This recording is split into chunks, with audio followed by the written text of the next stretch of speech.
à toutes et à tous, voici votre revue sportive du mercredi 1er octobre. On démarre par les U17.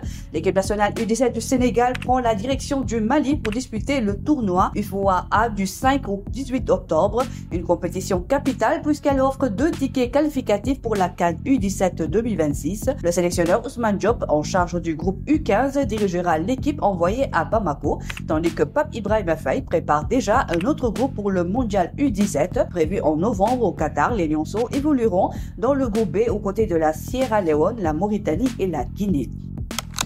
Mondial 2026, le Soudan du Sud a publié sa liste de 26 joueurs pour ses 2 dernières rencontres éliminatoires face au Sénégal le 10 octobre, puis contre le Togo le 16 octobre, déjà éliminés. Les Sud-Soudanais veulent finir avec honneur pour les Lions de Pape Thiaw, en tête avec 18 points mais talonnés par la RDC 16 points. L'équation est simple, gagner pour valider le billet mondial. Direction l'Europe, coup dur pour Amad Ndiaye, l'attaquant de Real Valladolid sera opéré après une fracture de l'arcade zygomatique et de l'orbite contractée lors d'un choc aérien. Indisponibilité estimée à plusieurs semaines. À l'inverse, soirée de rêve pour Nicolas Jackson, l'attaquant sénégalais a signé une passe décisive puis marqué son premier but en Ligue des Champions avec le Bayern Munich face à Pavos 4-1 à la mi-temps.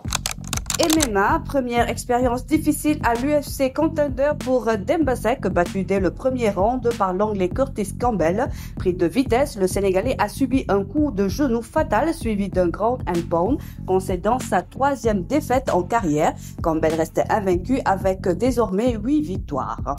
L'ordre pour finir, la ministre des Sports Khadija Ndiaye a annoncé la reprise du processus électoral de la Fédération sénégalaise de lutte, suspendu en raison d'irrégularités dans le fichier électoral. Le processus est relancé après une réunion avec les présidents de CRG. La date de l'Assemblée générale élective est avancée au début d'octobre. La ministre insiste sur la transparence pour éviter toute contestation. Voilà pour cette journée entre Lionceaux en quête de qualification, Lyon sous pression pour le mondial, un Jackson étincelant en Europe et un Dembasek stoppé net à Las Vegas. Le sport sénégalais continue d'écrire des pages contrastées. Rendez-vous demain pour une nouvelle actualité sportive.